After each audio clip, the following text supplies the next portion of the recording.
But guess what? You can do it again. No. Welcome, everyone, to We Inspire Together. I am your host, Shy Hayes. And to the right of me, or whichever way you're looking, is our founder of Inspire and Anonymous. And make sure you're following us, Kiana Tennant, right here, whichever way you're looking. We are honored to have our guest with us today, Nurse Noel. She has been a nurse, has seen more than any of our eyes can ever imagine for 22 years. She's a contributor to Dr. Oz Show. She writes for a magazine. She has flourished her career in entertainment and health and merged those two to bring her journey to what she does every day. So we welcome her and thank you and humble for having her here today. Thank you for having me. Thank you. I'm so excited to be here. Thank you. Yes, we want to thank you for being here. We're excited to have you. I think we're going to learn a lot today. Yes. And I appreciate you taking some time out of your schedule to take part and inspire. I guess we're gonna just kick it off. Why not? Okay, let's go. So when did you know you wanted to become a nurse? So I think I was hi Facebook Live, hi everybody, hi. Thank you for having me. I'm so excited to share my story and my journey because hopefully it inspires somebody else. But to your question, I wanted to be a nurse at about maybe about 6 when I saw my mother. She was a nurse, and I saw her with the uniform, the white uniform, crisp white stockings, crisp white shoes and dress. And I didn't really understand what she did, but I knew she was a nurse. And back then in the 70s and 80s, you really didn't have too many options. Girls didn't have that many and options. So it's not like I wanted to be a truck driver or I wanted to be a mechanic. I saw my mom and she was pretty dope. So I wanted to be her. It's about 6 years old, about 6. We lost you, Kate. What happened? Okay, there you go. So would you say your mom was the person that inspired you to get into nursing? Yeah, she was. She was pretty dope. That's awesome. So what you talk about in terms of watching her and then you seeing her and you are going to fill out applications and you have to go to school. Tell about what the process is in terms of getting to nursing school. Okay, so I went to, when I was young, like real talk, I graduated when I was 16 years old. I graduated from Columbia High School. Maplewood, South Orange, stand up. So I graduated when I was 16 and I knew that I wanted to go to college, but I also knew that I wanted to be with my little boyfriend. And that was, real talk. I loved it. I didn't want to leave. Like I did not want to leave the New Jersey area. I wanted to stay here and be with my little boyfriend. And my mother was like, no. So I got accepted into Rutgers. I got accepted into Seton Hall, but I didn't, and I also got accepted into a school in Maryland. And I didn't want to go because I wanted to be with my boyfriend. So it was just rebellion. And I ended up going to Essex County College because I didn't, accept the offers. And my mother was like, well, you have to do something. So I went to Essex County College for a year. And after finding another boyfriend and chasing behind him at Essex County. So that the love was trapping you in. After finding another boyfriend and chasing, pitter pattern behind him, I realized that I was not taking my studies seriously, and my mother shipped me to Alabama, to Oakwood College, to Huntsville, Alabama, and that's where I went to college. And so with nursing school, I went to a 4-year college. I just went to, and I got a degree and came back to New York and actually worked at the hospital that my mother worked at, that she was administration at. So like full circle. It came full circle. Full circle. So after you get your nursing degree and you're like, I guess, because you as a nurse, do you kind of do an internship prior to actually fully being thrusted into it? So you go through that process and you're now there. When you're first in that moment of being a nurse, how was it? What was your first moment of actually dealing with the patient? Okay, so what happened was when I was in school, my roommate and I in Alabama, we failed a class. So we had to wait a whole other year to go back into the program. And when we were waiting to go back into the program, my mother said, you know, in New York, you can take your LPN test once you're in school to become an RN. And we didn't know that. You know, my mom was like, okay, so you guys are going to take your LPN test, come to New York and work at Woodhull Hospital and Kings County Hospital and get some money, get some experience. And then when the class comes back, you go back to Alabama, and that's when you'll finish your schooling. So that's what we did. So I got experience as an LPN for a year while I was waiting to take my final courses. Oh, And, okay. it was, so I was used to it. I kind of knew I knew what was going on. You know, I got acclimated real quick. But it wasn't terrifying. I mean, I know that when you become a nurse, there's a part of you that kind of know, you know, kind of have an expectation. But was it at all in terms of terrifying, walking in, having to deal in a hospital, having patients? It was. So we do clinicals and in nursing school. So we kind of get to deal with patients, but be a patient as a registered nurse. It was terrifying, but we had a good support system. We had mentors, we had clinicians who helped us along the way. So it wasn't that bad. It wasn't, people were holding our hands literally. Really? Okay. And my mom was one of them. She was a clinician. So it kind of helped. So, right, being able to have it, yeah. What advice did your mother give you coming into this field? Did she have any advice that she thought could help you, you know, get through the experience, one, of becoming a nurse, and then once you got into the field?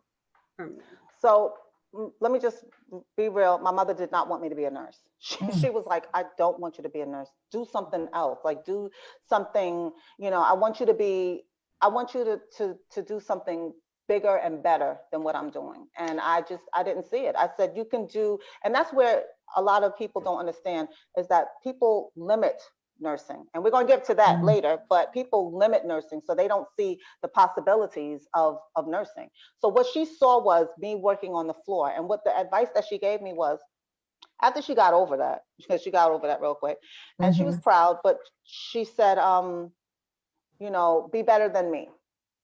Do more, you know, get a variety of experience, opposed to like mastering one thing. Try to get experience in like all different things. So that that's the thing about it, because there's specialties of nurses. Because that's the thing some people don't know. Like, you can be a baby nurse, and so there's variations of nursing. That's not just a nurse, is not a wide range. Like, you're not going to every aspect of the health field. There's specialties that nurses take on. So I think that's it. Can you speak to that for people who don't understand what that looks like? Okay, so when I first started, I started out in med-surg, medical surgical nursing. I went to, you have neonatal. I was working in labor and delivery. I worked in oncology, which was with cancer patients, pediatrics with little kids, the clinic. You could do nursing that doesn't have anything to do with patient care, case management. So it's very broad. It's not only, people think that all we do is pass pills and pass pills and blood pressures and patch up wounds, but it's so much more to nursing than it is. You know, I always tell people doctors deal with the cure and nurses deal with the care. And I love that. It's true. We do. That's so true. We do. I mean, especially the nurses who are basically almost like one step from doctors. I've always heard that, you know, in terms of how the variations of nurses can be. Like, you can have a doctor who deals exactly with all the, like you said, the cures, but a nurse can be just right there on that next level with the doctor as well. So that's always one thing people don't understand, the different levels of nursing is. So that's always good to know that there's different things that you can do if you're not a person who want to deal with patients, because, you know, people always think you have to be a person who deal with people well. But if you have another skill set that allows you to go into that field but not deal with patients, then that's good to know that you can still be able to go in that field. That's good. That's great. You can do teaching. My mom taught. She taught at Medgar Evers College and Columbia University. So it was like she taught, and you know, so people can do other things. Like there's a plethora of things that you can do. Administration. You can be on an executive level. You can, you know. So it's a lot. That's good to know. It's a lot. Kiana, you're muted again. Yeah, I guess I was. I hear them lips. I see them lips. Like, I'm like, what? So for any young child watching, teenager, someone who's currently going through nursing school, can you just share with us, break it down, like the BSN, RN? Okay. Can you explain that to us so we know what that means? Okay. So with nursing, you're a registered nurse, and if you are a registered nurse, you have different degrees of registered nurse. So you can be a diploma nurse where you don't go to any college. You just take nursing courses and you become, just a registered nurse. Not just, you become a registered nurse. Then you Right. have a registered nurse on the associate's level, which you get your AAS, which your associate's degree in nursing. And you also have your bachelor's in nursing, which you can get from you can go straight or you can, work your way up. I tell people, especially older people, sometimes it behooves you to work your way up because you have to work while you're going to school. So you start at the lowest level and then you go to school while you're working. And then you have the master's level of nursing. But I when I went to school, I didn't go to nursing school. I went to college, so I got a degree. I got another degree before I got a degree in biology with Okay. nursing. So so that was my I didn't know what I wanted to do with it, but I just was like, let me just go to school. So let me get that clear for those who may not have that understanding. You don't have to, like when you leave high school, you can go directly to nursing school. There's not a prerequisite to having a college degree before going into nursing school. Yeah, that's right. There are programs that just are nursing schools, but for now, like back in the day, it was fine, but now schools are looking for a higher degree.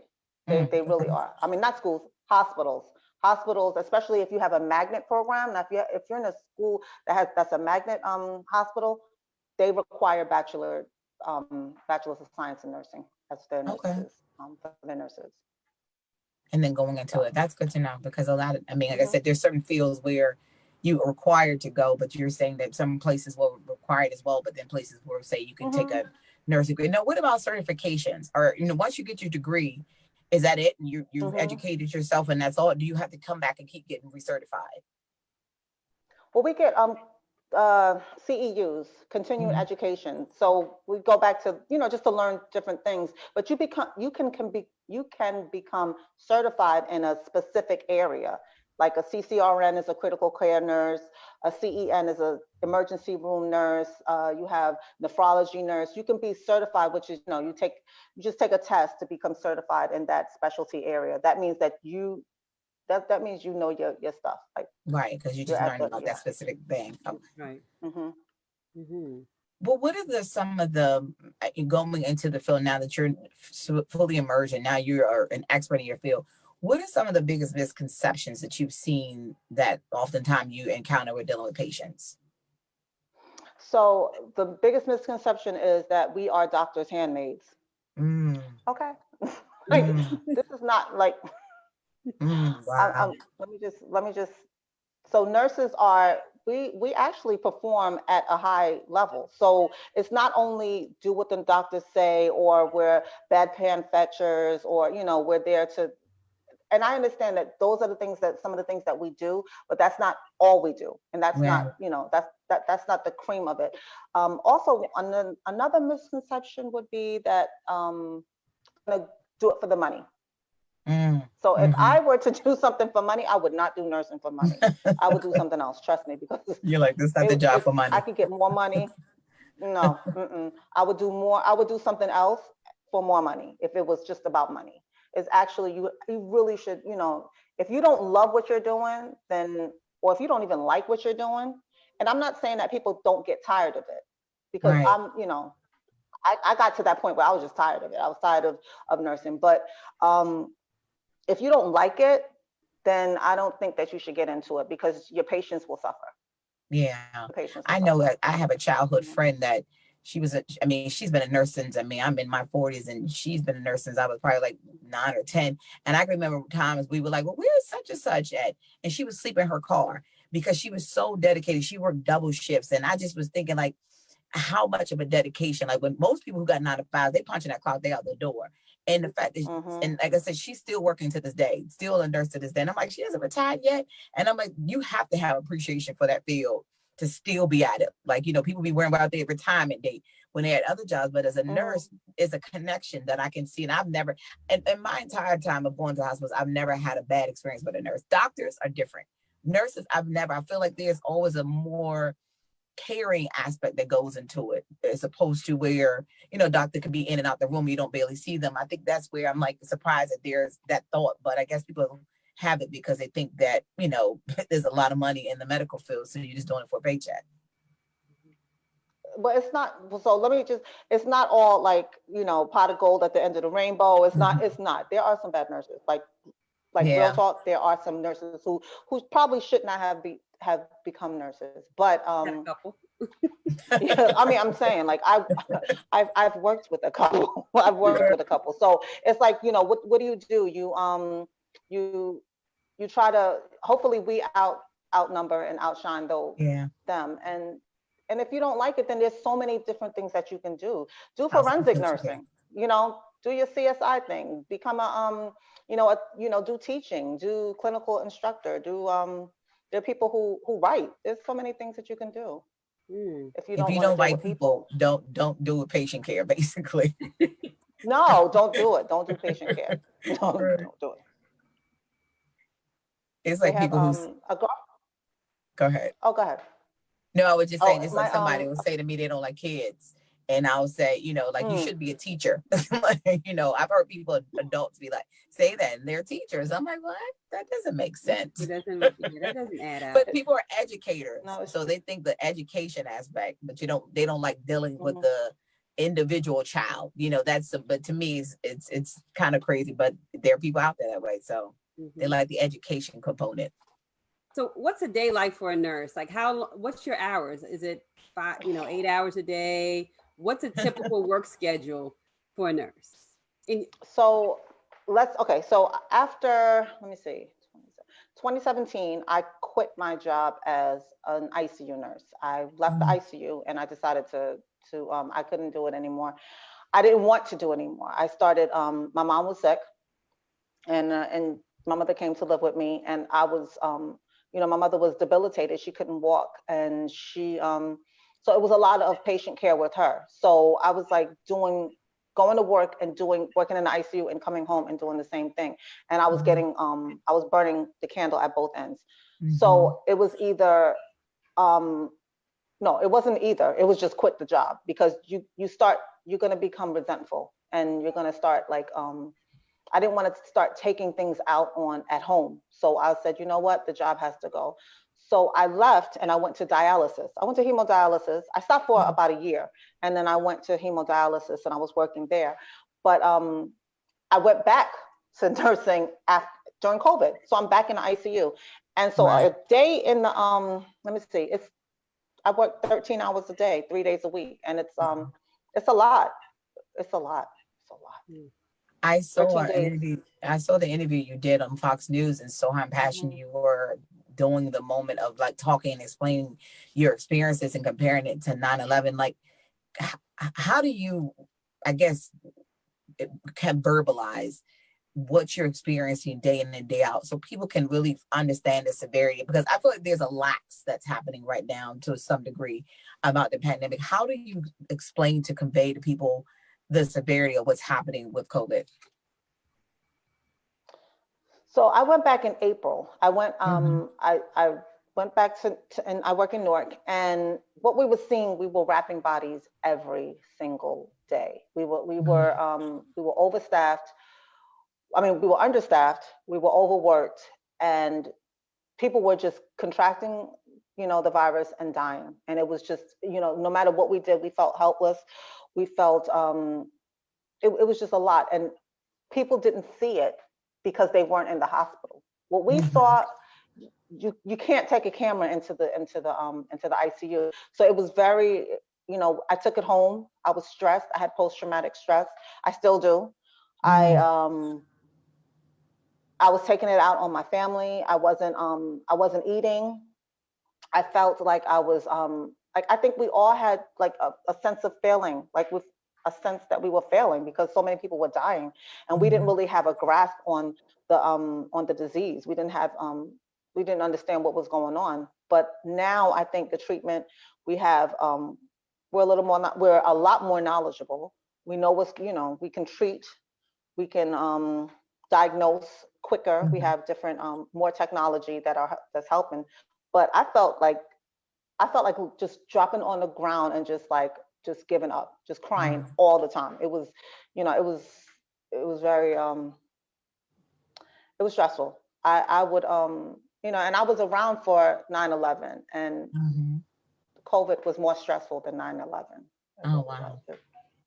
Well, let me first thank you for your service. And I probably should have started off with that in the beginning of the show, because I know that, in the medical profession, as a person who comes and uses the service, we probably don't thank people enough. And I hope this time has made people appreciate the frontline workers and yourself who are out there every day, because, like I said, when I said that your eyes have seen probably more than any person that, on a day-to-day basis, from everything you experience through this.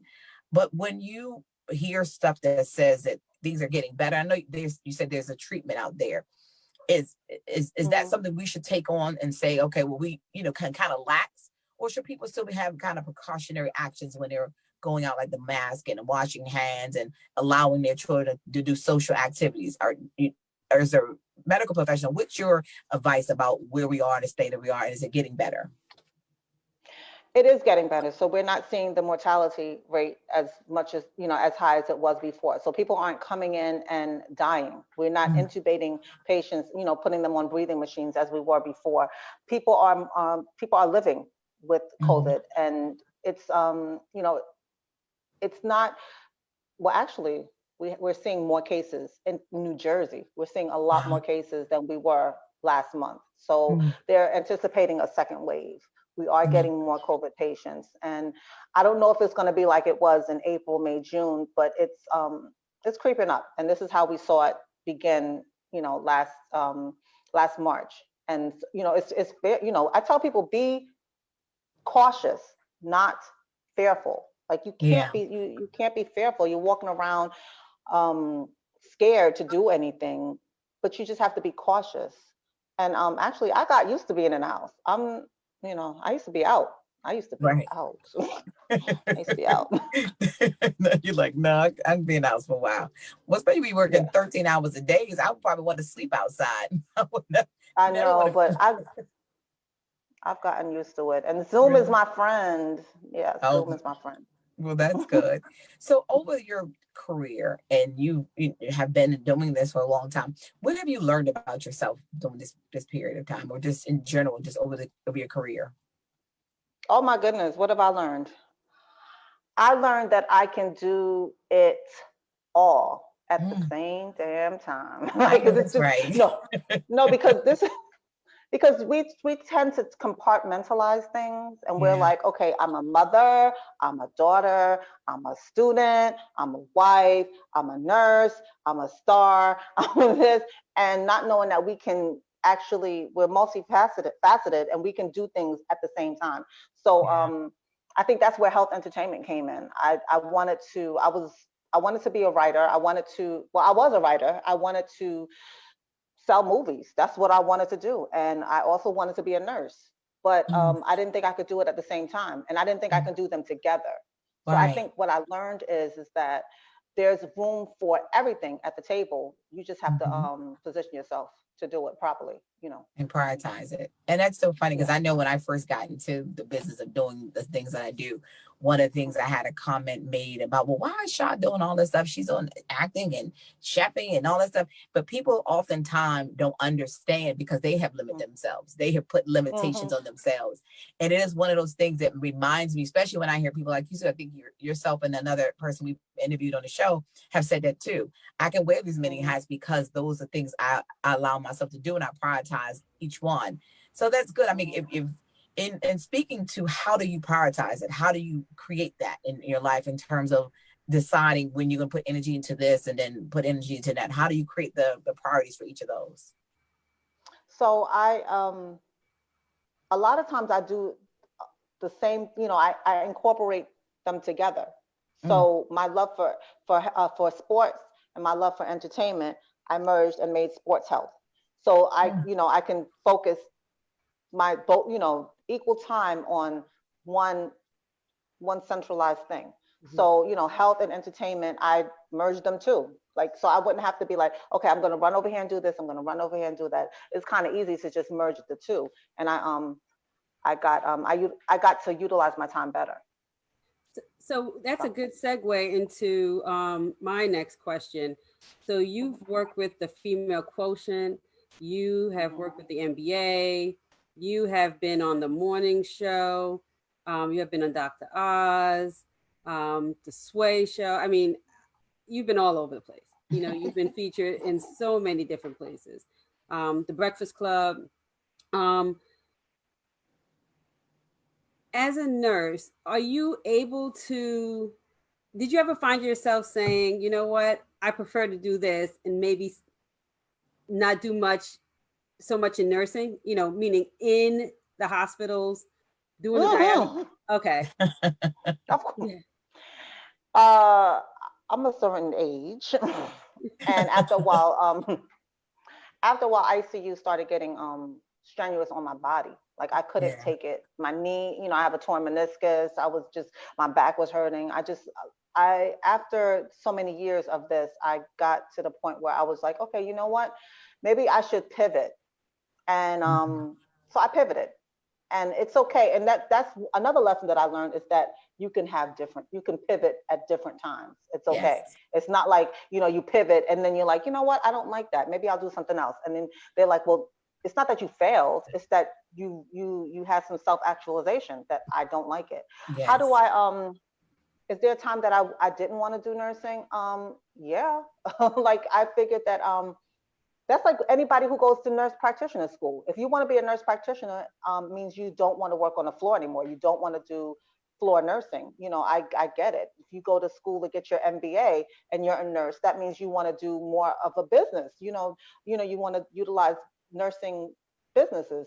You go to school for forensic nursing. You want to do, you want to move out. You actually want to, start segueing out of nursing and do different things. And it's not shunned and it's not looked down upon as I got trying to do entertainment, because everybody was just like, what? You want to do what? Why would you want to do that?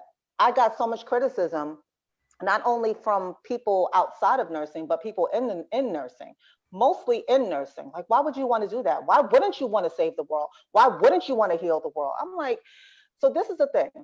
Nursing is and medicine, they're the only professions that you actually feel guilty and you feel like, for not wanting to do it, you feel like, oh my goodness, you feel like you have to, you feel compelled, even when you are even when your body and your mind is telling you, okay, it's time to move on. It's time to move out. It's time to move on. You still feel like something is bringing you back. And I've talked to my friends about it, but ultimately it's your decision.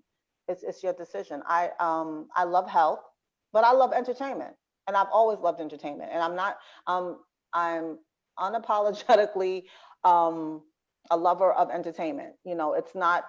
I don't see it as, some people say, oh, well, that's frivolous. That's not helping the world. That's not healing mankind. That's not doing. You know what? I like it.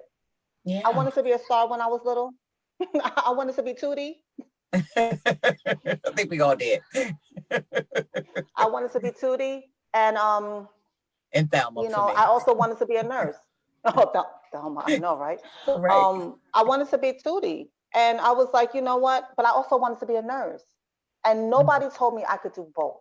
Nobody told me. I had to figure it out. I had to figure it out in my 40s, and that's it's unfortunate, but at least I figured it out. And that's one of the biggest things about never letting time or definition on age to be the determining factor of you doing something in your life. And the fact that you're able to merge it, because although someone could say you're not healing anyone, information is just as powerful. Like, it's Breast Cancer Awareness Month, and you being able to share your voice about the awareness of that. And, one of the things, I've seen about as far as when you should get a mammogram, when should you, like what, even just sharing information about that. When is the actual time, especially when you deal with black women, when, or just women in general, when specifically should a woman get a mammogram? So insurance They only say it at 40 because of insurance purposes. Mm-hmm. I'm just telling you that. There is no medical, there's no evidence-based practice that said 40 is the number. It's insurance. Insurance does not want to pay for this yearly test that is very expensive. So what they do is they say, okay, you know what, 44 mammogram, 54 colonoscopy. If you have a family history, if you're doing your self-breast examinations and you feel something, or you see something, or something is different, then guess what? And it's at 20. You need to go get a mammogram. I've got my first mammogram when I was 28 because I felt a lump. And I was like, what? I felt a lump at 28. I just was diagnosed with colon cancer when I was 25. So wow. 28, I was like, oh goodness, here we go again. Here we go again. It was benign, but at least I was doing my self-breast examinations to determine whether or not I needed that that mammogram. If you have a family history, if you feel something, go get one. You know, tell the doctor. Yeah, that's true. Because I one of my niece's friends, she was diagnosed with breast cancer at 23. So, you know, that's one of those things you don't think about, you know, because like you said, they tell you at 40 because, you know, they think that that's the only time you're supposed to do it. So wouldn't you have all this going on? You're still doing health entertainment. You're still, you know, actually nursing right now. How do you create a balance in your life? Like, what do you do outside of that kind of helps you kind of get away from it all? This is going to sound real crazy, but Law and Order and Chicago PD. Chicago PD are my friends. I've binge watch cop shows and Do you really? That's so funny. I do. Like I'm like you thought I was gonna say, oh, I write and I work out. No, I watch your escapism is your business. Okay, that is your business. How it allows you to escape. So like I'm surprised the list is not longer. Like when they have those they have the little 911 call shows. What's the one where Angela Bassett was on? I'm surprised it's not longer because you know if I had time to binge watch shows, I probably would too. But it's just like like I said, 4 and 2-year-olds, you gotta be watching Disney Channel all day. But I love any of those. When you watch shows like that, do you watch it with a mindset of just entertainment, or do you like that's not real from a nurse's mind? Do you ever question that? Do you see that and be like, oh, that's not happening in real life? I never watch I never watch medical dramas ever. Oh, like I really? That's something I don't do. No, because it's just too much. I actually was a medical consultant on a show, and that's another thing that you can get into. You can be, television and movies, they hire nurses and physician's assistants to actually go on set and teach them how to do different procedures and how to pronounce words. And they call them medical consultants, and they get paid very well. So that's another thing that you can that's what I'm going to business for. So I did that for Hawthorne. I don't know if you remember that show when Jada Pinkett Smith was doing that. Yeah, so I did that for Hawthorne, and then what else? It was good, but so I don't watch medical journals because I'm medical dramas because I'm always like they doing it wrong. I don't like it. They don't. You can't enjoy it. Got it. So just the regular cops and robbers thing, just the regular Okay, good. Okay. And SVU. That's one thing. SVU. I'm a sexual assault nurse examiner. A lot of people, just for your listeners, there's such thing as a sexual assault nurse examiner. We actually do rape kits. We do just forensic. It's forensic nursing, and we work with the district attorney. So I do that for Passaic County, and so I do watch SVU. So that's different, yeah. And so when you're doing that kind of job, it's not a clock in, it's like a request when something, God forbid, you ever get that phone call. So it's just when something happens, you call it. Okay. Can you do that as well as being a full-time nurse and get a call, or they kind of have you on a call? Oh, wow. Okay. That's great. You put yourself on. So you put your hours and you're like, okay, I'm going to work 2 days a week, 3 days a week. And they call you from the emergency room, the district attorney's office, and they'll tell you we have a sexual assault, and it's for ages 12 and up, men and women. So we don't do anything except data collection. So we do all the blue light, we do the pelvic exam, we do the underneath the fingernails and all of that stuff. But It depends, you know. I do that once in a while if I'm just to keep my certification up. How do you like? How would one, if someone was a nurse, is that a job you can apply for? Is that relationships? How do you actually get into being? Okay. It's a You say course you. that it's a course they have. Okay. I took a course. I got certified at Rutgers University. I took that in 2012, and you have to be a registered nurse or a physician's assistant to do it. And Oh, you can. I mean, Okay. yeah, it's interesting. But I'm a sexual assault survivor, so it was cathartic for me. Wow. It seemed like it would be Cathartic. harder, but it was good for you to be, it was cathartic for you Hmm. to be able to do that. Wow.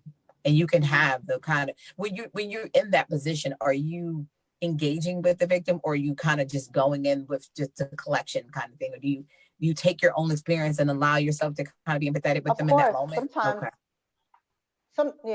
Sometimes, but most of the time, I mean, you get your work done, but you can be subjective. You know, nobody is no, they're not just patients. They're Mm-hmm. actually, they're people. And especially being through the same thing that I've been through, it's more you empathize with them more. Mm-hmm. Mm. So that's cool. That's another thing with nursing you could do, forensic nursing. I love As that. they come Like about, I'll remember. you can actually spin off to do so much with nursing, like just with the nursing Hmm. background. There's a lot of spin-offs, there's a lot of Yeah. opportunities to pivot in your career, Hmm. um, depending on your interests, so that's actually good. Some people may not know They that. don't know that. No. Some of our They viewers think may about not know patient that. care and that's it. Yeah. Exactly. Hmm. I know someone on our so we have Richard Tim that's actually watching with us, and he actually went from being a nurse to a lab technician to an EMT to a phlebotomist to a computer Wow. engineer and a DJ as a side hustle. So, you know, Yeah. when I so honestly, I think that it's all on what you're passionate about doing. And I think it's about Hmm. outlet. I mean, who doesn't? I mean, I'm assuming, I mean, you tell me if I'm right or wrong, when you have a job like that that's so intense, do you find like taking on those different hats allow you to have an outlet? Yes, because I was in my 20s, in my Mhm. 30s, I was party queen. I partied. No, I was Listen, we out all all did. every. I Yes, said we I'm glad did. there was no social Yes, media around when I was partying. I Okay. don't want to. I don't want to put Kiana business all out there, but I'm sorry. I know her as well. So trust me. we I cut know. a. I mean, to the world. But we were out, Oh, so our outlet Wow. was just being out, like just being on the scene. So that was an outlet for all of us. Like we just was like, okay, we tired of work. We going to be out. I think now, when you actually get paid to do this, it's like what? Like I could have right. been getting paid all this time. I could have been paid. I could have been paid to go to NBA All Star. Wait a second, I was just going, and Just for I wasn't fun. getting paid. Now I can get paid. Like, come on, really? That's awesome. So But it's see, and those are it's the things different. that people need to know, that how your career can parlay into other things. Because again, Hmm. part of this whole reason why doing the show is that people only see one aspect of it, because celebrity life is the only thing that people see. And Mm-hmm. then when you see a Hmm. nurse who's on television, who's, being a part of a contributor for Breakfast Club and Dr. Oz and Oprah, that's when people understand that there's more to that position, and being an informed person who can offer their expertise into a conversation. So that's great. And like I said, I'm glad that we are having these kind of conversations. So people who can think about their field and where they're going into, have children that may be inspired by the medical field. Like, I don't want to deal with patients. And then now they know it's not just about that. It's not just Hmm. about that. There's other things you can do. So, but I It was is. going It's to, go ahead. no, it's just multifaceted. That's when I agree with you. Yes, absolutely. So I was going to and ask in terms of like your things that you're doing in terms of the health entertainment. Like, what are some of the things that you have on your list that you want to do, Ooh, what I'm doing now or even and what doing now, I'm or if you have a to do list of things you oh, haven't accomplished yet? okay. So I pivoted again. Mhm. Let's just. I've made it. I started off doing red carpets. So I was doing red carpets. I was dressed up. I was hair made done, face beat on the red carpet, 6-inch heels, high and interviewing people about health and wellness. Oh, So wow. it was, asking Robert De Niro about prostate, checking his prostate, or asking Gayle King about self breast examinations, or asking Beyonce about being vegan. So it was just like that was fun. Mm, That was fun when it lasted. But then I pivoted. I said I want to do more of a I want to be more of a personality. I don't mm-hmm. want to interview the people. I need to be interviewed because I have a Yeah. lot to say. I Mm-hmm. have a lot to say. So Mm-hmm. so then Nurse Noel kind of pivoted from being pressed to doing being a personality. So then I started doing Dr. Oz and the Breakfast Club and stuff like that. And now I got into sports health, Mm-hmm. and working with the NBA, doing health. I did a health initiative. The NBA has Heart for Heart Health Month, and I think now I'm my next thing is my next hurdle that I want to climb is I want to be an executive. I want to be a health and wellness executive for a Fortune 500 company, probably in sports, Okay. Well, and that's going to entertainment. happen. I mean, if you've accomplished all that you have, I feel like you're a kind of person, when you put your mind to something, it happens for you. So that's great that you're, pushing towards that. So are you, so at the point now is you're saying you're still actively in nursing. Don't do anything as far as nursing right now, or you still kind of I can do. pick okay. But you can't, so when Um, you do that, are you affiliated with a specific hospital? Or are you like what do they call them, the concierge? Can you go around in different places, or you have to stay at one so place? no, so I was at one hospital, and I quit in 2017, and then now I'm just a per diem. So I just work Oh, okay. for Per work for diem. hire. Okay. I work for hire. Whenever I call, I say I'm gonna work such and such a day, such and such a day, and then I can do that like that. I'm not on schedule. I don't get benefits, but I can still work. But that's great because, When like I I said, work. that's another thing you learn because, like I said, people think you have to be assigned. But now, is that after you've created a certain tenure in this business?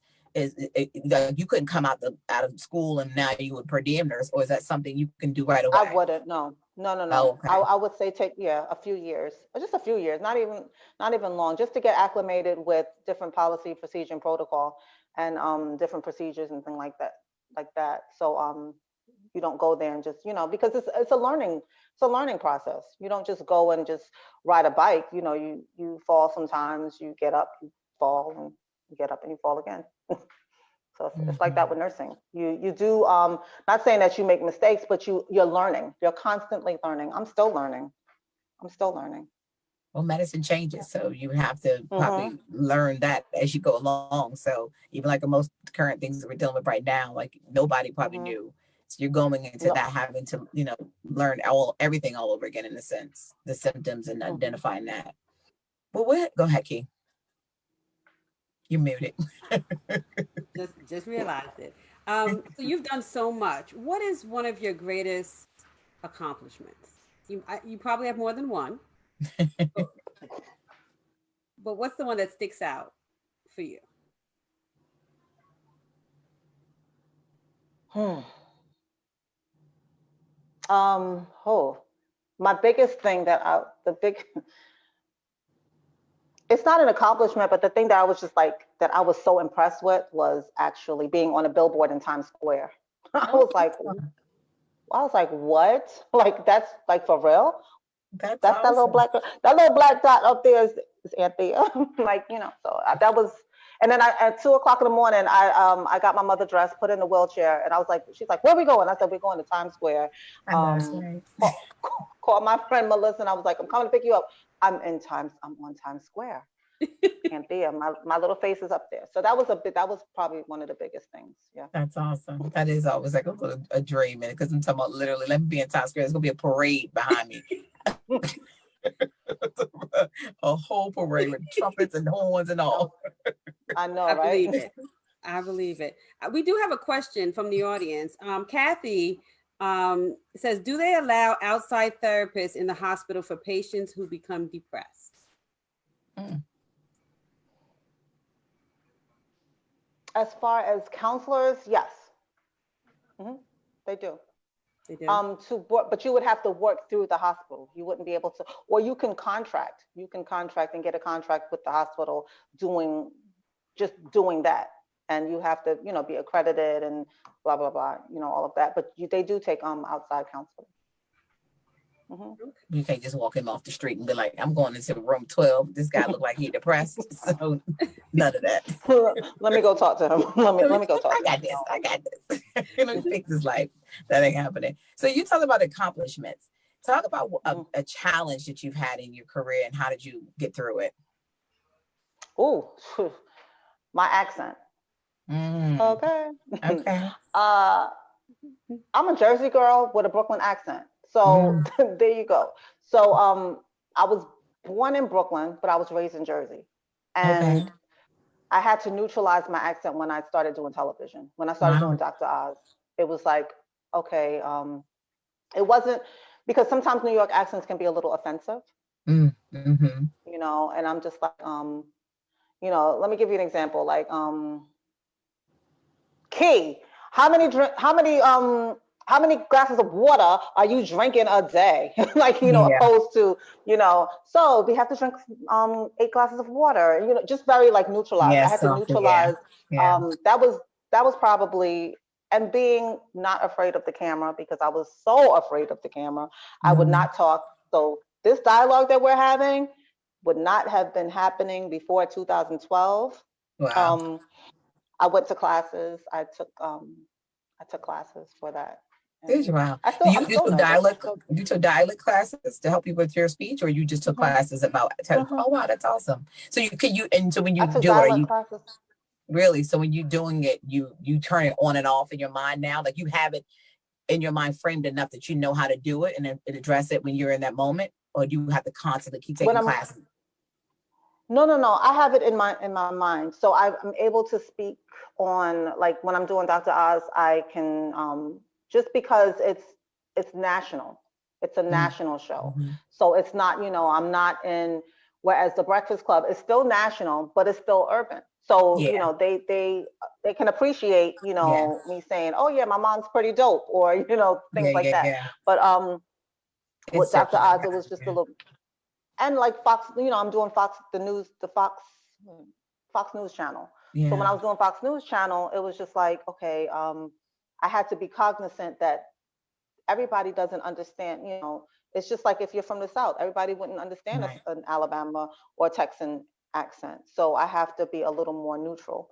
So yeah, that's cool. And I took television hosting classes.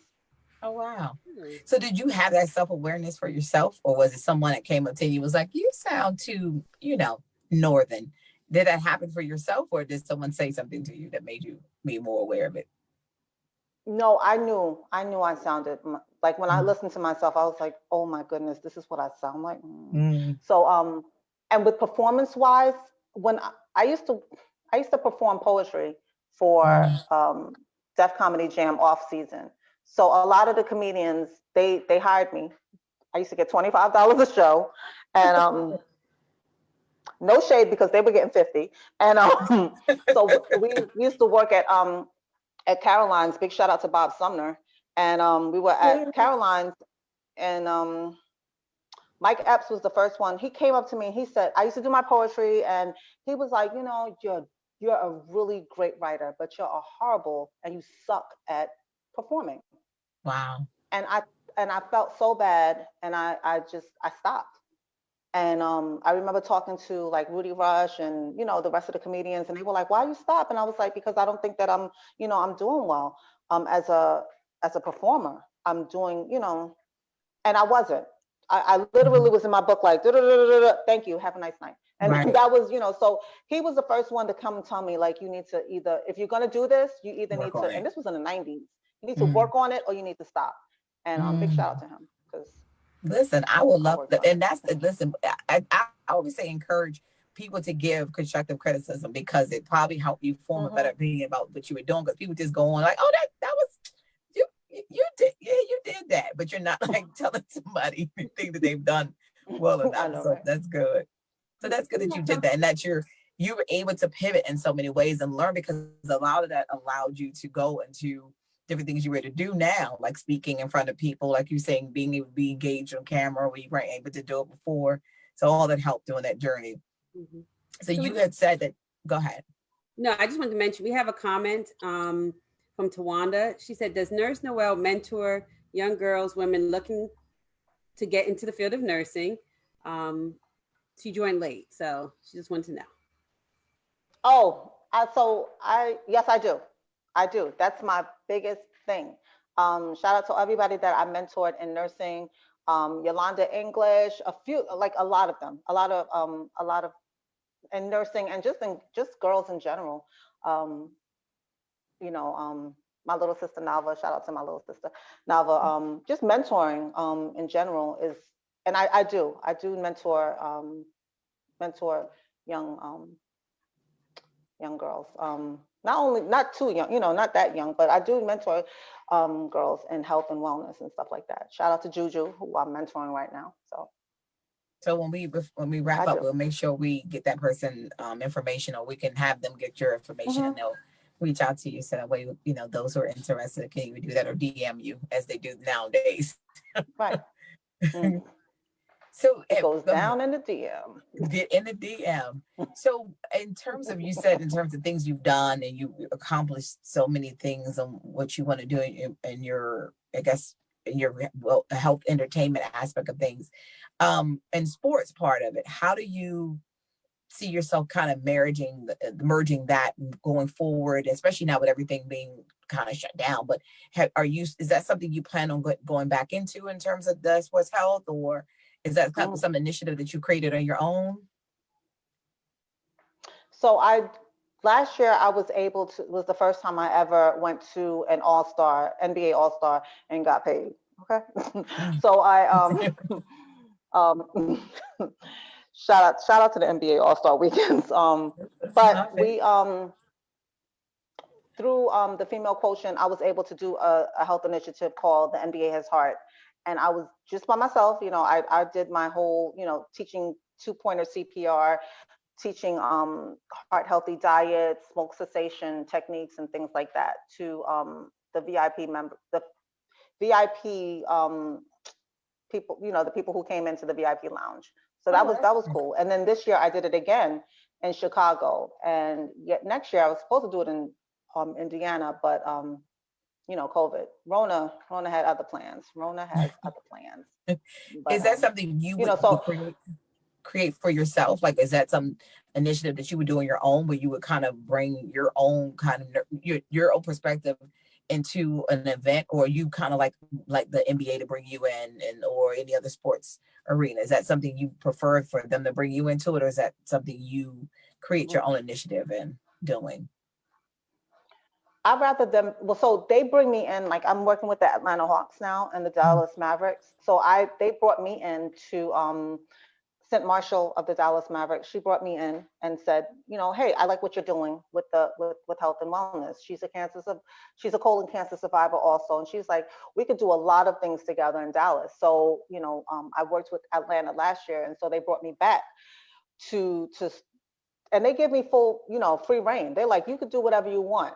Do your own your content. So I have a team. I actually have a team, Mary Beth and Juju and Nyala, who we work together to do health initiatives for the teams. That's great. That is so great.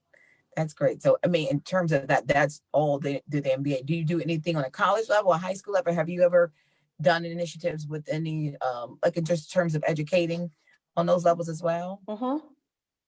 I have. So Dr. Oz has a foundation called Health Corps, which I'm a part of Health Corps. It's his nonprofit that he has for high schools, and we do things in the high schools for children. We have 2 high schools in Manhattan. We have two high schools in New Jersey, Elizabeth High School, and one in West New York, and one in the Bronx. So I go and talk to the kids. We talk about vaping, we talk about sexual assault, we talk about just everything, alcohol, we talk about self-image, body image, a lot of things. It's a different time, totally different time, things that kids are dealing with now that I never thought that they were dealing with. It's a little and social media doesn't help. So that's one of the biggest components to it at all. Yeah. For you think So, about, I guess your journey and your book, which you, oh, so I get the title of it forgot. right. And let me read it off of here. Help me help you while I help myself in the process.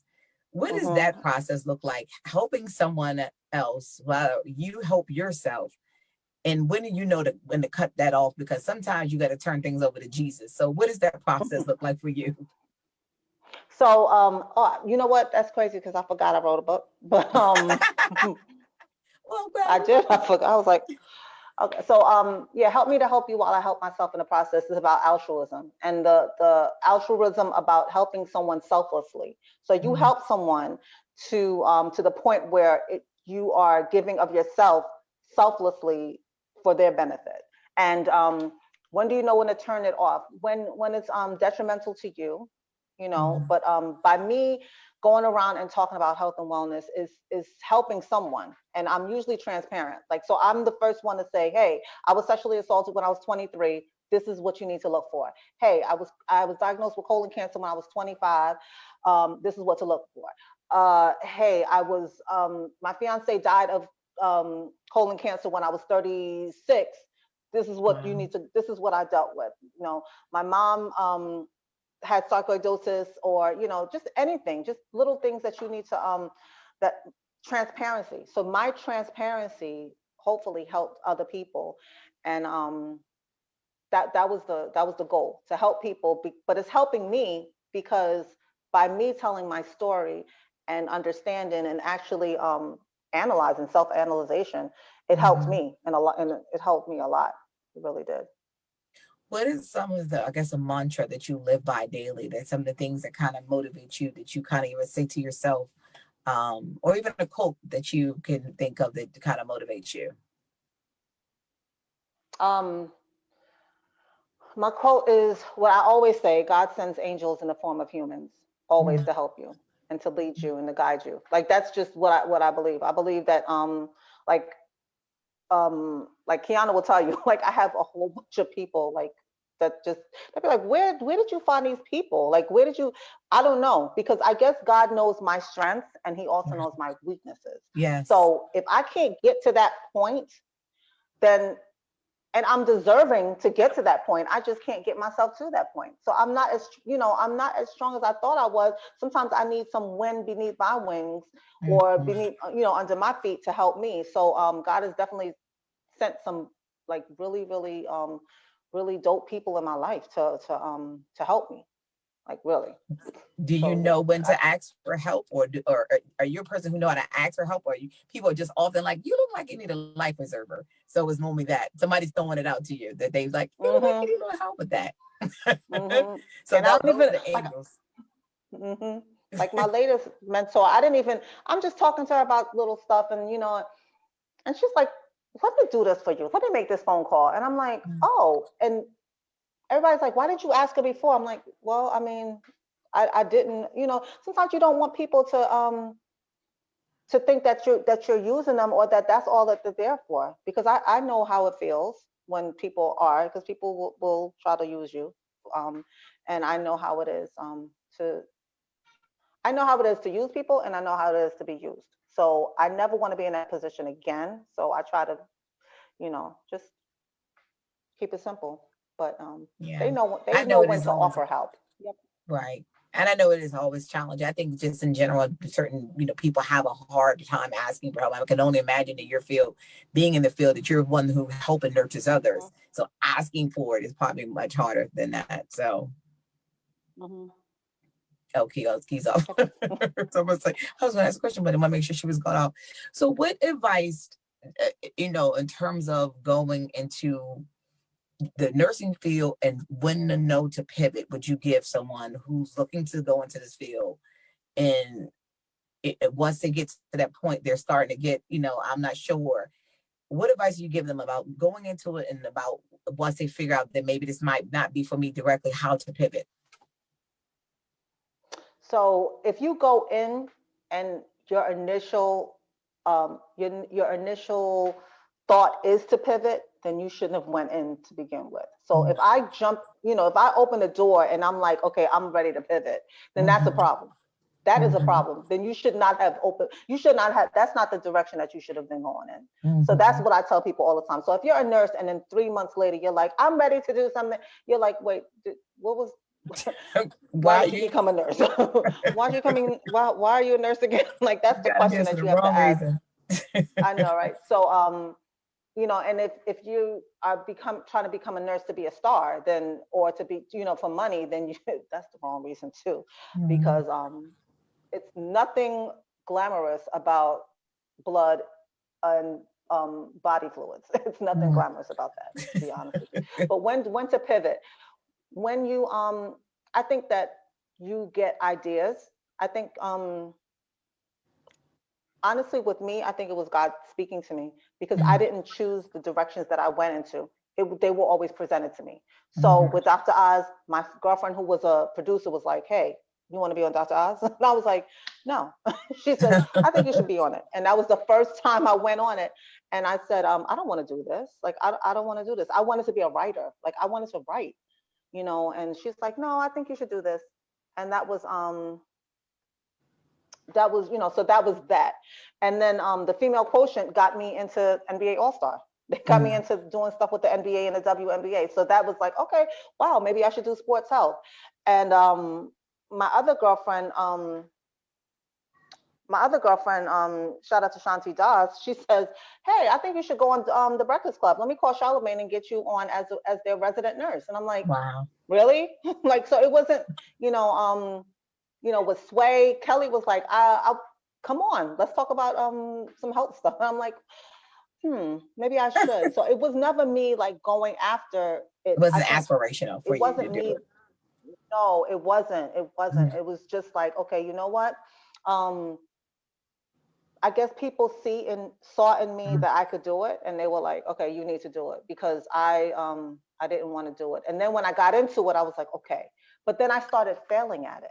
And and I say fail because people are like, you didn't fail. I'm like, no, I was not getting what I wanted to get. Like, I was not, and I felt like I was failing. I felt like I wasn't, you know, when I went for something, I wasn't getting it. I was like, wait a second. When they fell in my lap, I was successful. But when I was like aspiring to do it, it wasn't working. And I, you know, and I fell into a deep depression. And I was like, wait a second, like, I don't want to be a floor nurse for the rest of my life. Like, you know, because I see a lot of disgruntled older nurses that are like, you know, been nurse for 50 years. And you're like, I don't want to be that person. Don't be that person. You know, don't be that person. Be that. So that's why God sprinkled all them angels around you. Because it was that moment. I'm thankful for those angels. It was that moment of that, and that you now can see that you have a bigger future on the horizon, and being in Times Square and writing and being on television. And so, you know, you have mentioned the things you want to do. What are you have any other different bucket list items that you want to accomplish that you're like, all right, by 5 years from now, I want to be doing this? I know you say executive, but in the entertainment aspect. Okay, so next year. Okay, so by next year, this time, I want to be a chief something. So I want to be a C-suite level person. Okay. I want to be a chief health and wellness officer. I will be a chief health and wellness officer. You will be. That's right. That's right. That's right. Own it. Bucket list. I want to. A to-do list, I like to call it. To-do list, because I'm thinking it changes, because at first I was like, oh, I want my own television show. I want my own TV show. I don't anymore. Like, I really don't. I don't want my own television show. I don't want my own radio show. I want to be able to do community health the way that I want to do it, but I want to do it on a world platform, a global platform, I should say. I want to do more of a global platform. And I have some global brands behind me. So big shout out to Brand Jordan. Shout out to who? Big shout out. Brand Jordan. Brand Jordan. Who's Michael Jordan. Yeah. I was like, what? Oh no. I have to give them, you know, because they've helped me, like Essentia Water. They've helped me with Nurse Noel. So, you know, when I get on platforms, I try to, you know, I have to shout them out. So okay, we'll add that on there, because then make sure people are aware of it for sure. Mhm. So do you have any other advice that you would share for an up and coming nurse or someone interested in the field of healthcare? So I think I've only encouraged to one nurse that is a nurse now, and that's Tawana Steele, who I encouraged to get into nursing. I was like, you know what, you need to go to nursing school. So she took the accelerated program for people who already had their bachelor's at UMDNJ. And I told her that's the only person that I ever said that I think that you should become a nurse, because I know what it entails. And it's like, do I want to push somebody into something and then they end up hating it? I don't want them to be frustrated with with something that's supposed to be so magical and so beautiful. So I kind of like, I don't push people into nursing, but once they already made that decision on their own, I'm very supportive. And I like to teach. I taught clinicals at Essex County College, so I love teaching. I love to teach. Oh, It's good. just it wasn't lucrative, but I still love it. Well, all the 17 jobs, I think that you probably can slide that one into. Well, you know I'm Trinidadian, so. Oh, there we go. Oh, We That got like explains it. about That 10 explains jobs. it. But so 17. You know, I'm Trini, so That's 17 that's the jobs minimum. is That's the nothing. minimum, right? That's the minimum. Yeah. So So what advice would you give what advice to in that process and you know on their way to being a nurse? what advice? That the road is not to the swiftest, it's to those who endure the end. I know that sounds so cliche, but I took the long way around the corner, around the bush, coming back around, doing a loop and all the loop-de-loop and everything. So it's not, it's okay. It's so many different ways to get to that point. It's so many ways. I've seen nurses who started from being a clerk, a unit clerk. I've seen nurses who started off being janitors in the hospital, and now they're like executives and director of nurses. So I don't tell people like this is the only way or this is the way. Go to school, get your bachelor's, and do the like. Everybody's is different. I was able to do it because the way I did it is because I had no children. Two, I had my mother who was a nurse and a whole plethora of nurses behind me. Shout out to Auntie Myrtle and Auntie Claudette and Auntie Juliet. All of them were my Auntie Angels who actually were registered nurses also. And they were encouraging to me, and they pushed me. So I was able to get there in a different way. But if you have to work while you're doing it, work while you're doing it, but just be diligent and know that it's okay, because I failed my NCLEX before I became a nurse. I did. I failed it. I was like, I failed. I can't believe I failed my test, my national test. And I was like, wait a second, is this a sign from God? No, this is a sign that you need to go study some more. So study a little harder. No, for real. Like, it's just like, you look at people like it's never a straight road. And if it ever was a straight road, guess what? Everybody be doing it. You're lucky. You're lucky, and everybody will be doing it. You're right. Yeah. So my advice is do it your way. Do it your way. But put 100% into it. Put 100%. And don't get too boozed. That's going to distract you before you get there. Okay. That too. That part. That's awesome. Well, we thank you for you coming on and sharing your journey with us and telling us about the multi-layers of Nurse Noel and how you taking your journey into nursing, into health entertainment and sports and health, and how there are so many things to this profession that I learned about, and hopefully the audience did so as well. And if you all know anyone who inspires you, or if you're an inspiration to someone, please make sure you tell us on Facebook at an Anonymous page, and make sure you follow, subscribe, share, like, and tell everyone else. Nurse Noel, to you, we thank you. Thank you so much for being with us. Thank you so much. Thank you for having me. Thank you. Thank you. Thank you, everyone, for joining today. And look forward to our next chat. We have one every single week. So we look forward to you joining us again next week. Thank you. Have a good night. Good night.